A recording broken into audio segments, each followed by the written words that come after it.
All right, folks. Do a little live stream here before we head out for the holiday weekend. We have a holiday weekend coming up here. Hey, so again, I want to keep beating up on these new skills that are going to be required in the future here. And remember, we said, I've been harping on critical thinking. Critical thinking is going to be a skill that's in great demand coming up in the future, and it always has been. Complex problem solving. How do we solve those complex problems, and how do we go about learning to do so? Data literacy. Data literacy includes my favorite topic, the statistical thinking. How is it that we can develop our statistical thinking in this age of AI and automation where people are going to start losing their jobs or be shifted into jobs that are going to require some of these skills? Data analytics, innovation, and of course, my favorite, strategic thinking. Dan Feliciano, OpEx 90, here to share the love with you. So, this is another reading from the book of Dan.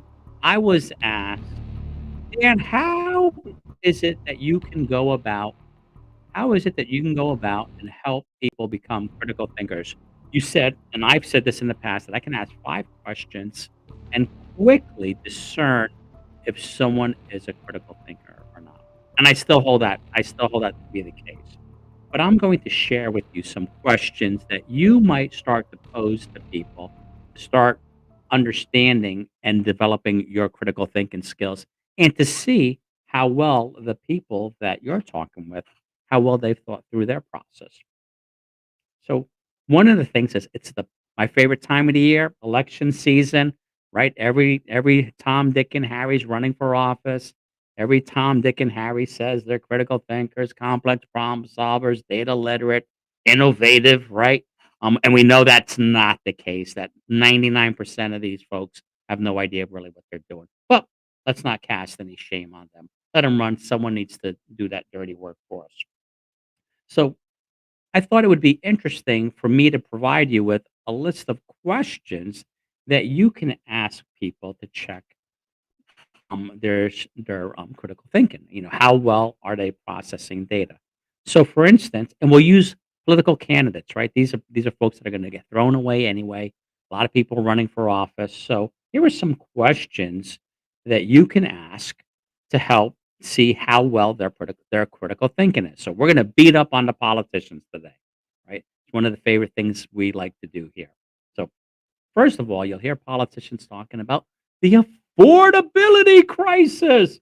We have an affordability crisis across this nation of ours, and I have a plan to take care of it.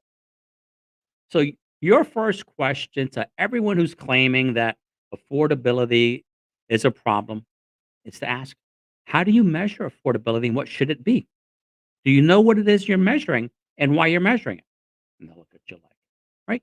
That we're checking for understanding the data that they're using. So if they're claiming there's an affordability crisis, they must know how to measure that affordability crisis. And then they've somehow reached out to some people and come to consensus that this affordability crisis is going to be quantified as X, and we're going to make improvements to it, right? So you'll have a bunch of clowns out there running for office saying, we have an affordability crisis. Say, okay, when do we know we're out of that affordability crisis? Just ask that question. What data are you going to use to ensure that we're out of this affordability crisis? Who gets to determine what that is? So, right there, that's a critical thinking question. You're saying, okay, we have a crisis. I know it's a crisis because the metric reads this, and we're going to measure that metric and we're going to have an impact on it. So, that first question is I'm checking to see how they've quantified a topic. So, you want to ask that question of anyone. And if you can't do that, you're in big trouble. If you go around, talking about issues and problems within your organization and you can't clearly quantify what a good number is from a bad number, you're already starting out on the wrong foot. So that's a great place to start is asking that question of what defines the affordability crisis? How do you measure that affordability crisis? And how would we know when we're beyond that affordability crisis? That's a great question. And it's not meant to be a stump to chump question, wink, wink, but it's a great question to ask. Now, these same people that are running for office right? We're testing for critical thinking acumen again here. These same people running for office will say, "Well, I have a plan to fix the affordability crisis." Great. Well, you just couldn't articulate how we measure it and how we know when we're out of that affordability crisis, but somehow you have a plan.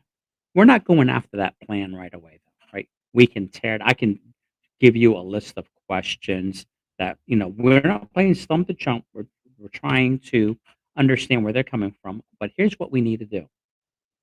Okay. Why do we have affordability crisis? That's what you need to ask. Why do we have affordability crisis? What is driving that affordability crisis? And again, people are going to default to their party's best lines, and they might say X, Y, and Z. So here's what we're doing. We are not just asking, why do we have an affordability crisis? When they give a response, we're going to say, why is that? They might say, we have an affordability crisis. Why do we have an affordability crisis? Because the rich aren't paying their fair share. Okay, why aren't the rich paying their fair share? Right. And then we can go down and keep asking questions, right? That's a pet answer that you're going to get depending on what party or person you're talking to. So we have to understand the whys behind it. So once they say it's because the rich aren't paying their fair share or something along those lines, the next question to be a critical thinker and what you should be thinking about, and the questions that'll be posed to you by critical thinkers is great. List off all the possible causes of the affordability crisis. Right? Now we're checking to see did they do their homework? Are they really thinking about this? And we're using affordability crisis as an example. Remember, folks, here we are talking about developing our critical thinking skills, and we're using politicians as our guinea pigs. So we're harping on affordability crisis. So politicians say we have an affordability crisis. How do you know we have a crisis? How do you measure that it's a crisis? How do we measure when we're out of that crisis, right? Can those politicians answer that for you? Probably not. That's again critical thinking skill. And then we ask, okay, why do we have affordability crisis? And they're going to come back to corporations aren't paying their fair share, the rich aren't paying their fair share. They're going to come up with, politicians come up with 1,000 reasons. But your question as a critical thinker, and that's going to be asked of you by a critical thinker, is great. Give me all the possible causes of the affordability crisis. List them all out, please. And then you have them understanding, right? If there are critical thinkers and complex problem solvers, they'll be able to list dozens of reasons why they believe or potential causes that reflect that would manifest itself in an affordability crisis. So now you have a politician and you're asking them, great, let's get off your stump speech. Let's give me all the possible causes of the potential causes of an affordability crisis. So if they can answer you with more than one or two of their favorite news channels, talking points, you'd be lucky. Your next question, if you're being a critical thinker and what's going to be asked of you of a critical thinker, like we're having a conversation, is great. That's an interesting list of potential causes. How did you vet that list of potential causes and whittle it down to the cause that you're going after? What you believe to be that root cause. What techniques did you use to get there? And they'll say, "Oh, I don't know." So what we're checking for is not only have they thought about the possible causes of an affordability crisis, but they had some objective way of narrowing down a gazillion of these possible causes to the handful that they're going to address. Now, once if they can do that, which is unlikely, because you're going to say, "Oh, great! How did you narrow it down from all the dozens of potential causes you listed? What techniques did you use to narrow it down to the few potential causes that you're going to develop that you develop your solution around?" And they won't have a good answer for you. They're going to say, "We have a focus group. I heard from voters." Again, it's going to be all garbage, right? So again, we're unmasking that person that is not a critical thinker or a complex problem solver.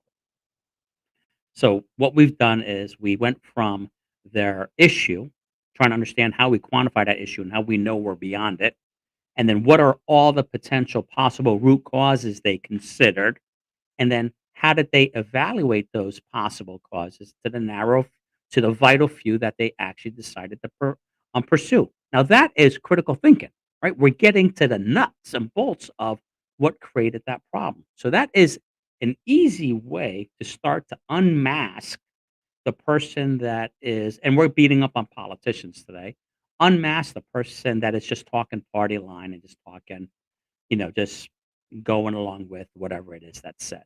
And you're going to find that the vast majority of people can't answer that question. So if we were working together and you brought something to me, I would be asking you those questions. You better be prepared to answer those questions, right? So, what other questions can we ask to unmask the meme complex problem solver or critical thinker? So we already know that we've just unmasked them. They don't have a good way of quantifying their issue at hand or their problem at hand, and they didn't really vet all the potential causes. And if they do have a short list of potential causes, they can't explain to you how they arrived on the critical cause or causes that they plan to address. So that's easily one of the best ways to start thinking about critical problem solving. So, we're having fun talking about politicians, but the same applies to you. If we meet and you say, "Hey, Dan, I come in as a consultant. We have this problem over here. Here's the solution." I'm going to know, how do we know it's a problem? How did you quantify it's a problem? How do we know when this problem's been resolved? And if you can answer those questions, we'll continue the conversation. And then I'll want to know, okay, what were all the potential causes that you evaluated? And then how did you narrow it down? I'm checking again to see if you have a good reasoning, good critical thinking. So that is just one simple technique that I use to unmask the meme critical thinkers that exist out there. And you can start using this technique right away. You have politicians that are running around right now, knocking on doors, grabbing you coming out of the restaurants and things like that, asking you all sorts of questions. Just consider what I've just shared with you and ask those handful of questions. How do you know this is a problem? How would we know when that problem is solved, right? And it's gonna be something quantifiable. So they probably can't answer that. And then again, what were all the potential causes that you considered? And then what techniques did you use to narrow it down after, to understand what problem you're gonna tackle and how to tackle that problem? So I don't think you're going to find many politicians, and we're starting with them because we don't want to offend anybody on our team. You start asking questions like that. When people bring a problem to me and I start asking these questions, they're feeling like they're underneath a microscope and they're being tortured. But I'm genuinely trying to understand, how do we solve a problem here and how do we know we have a problem? If you can get through that, right? And you're going to get all sorts of generalizations from, and we'll keep with politicians because they're the easiest ones to beat up. They're going to give you generalizations, party line things. But again, we are interested in critical thinking and what it is we're doing for our tax law. So then the next question, of course, is going to be, great. What were all the possible solutions that you generated? Right? They're gonna come to you with a plan. We're gonna tax the rich. We're gonna tax big companies. They need to pay their fair share. Okay. What were the other possible solutions besides those talking points that you considered? And again, we want to know, how robust was their thinking? How out of the box was it? Did they really consider other possible solutions? And then again, our favorite question, how did you narrow down those solutions into the ones that you plan on implementing?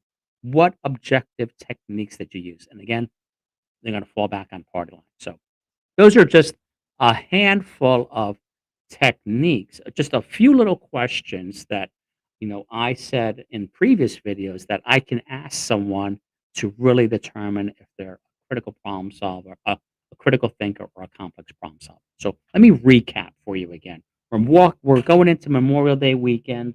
I'm here in the US. Politicians are going to be out in full force clamoring for your vote. So here's the things you want to make sure they ask you. If they bring up a problem, you want to know, okay, how do we quantify that problem and how do we know we're out of that problem? But more importantly, who got to define that this is a problem? See if they can answer that question.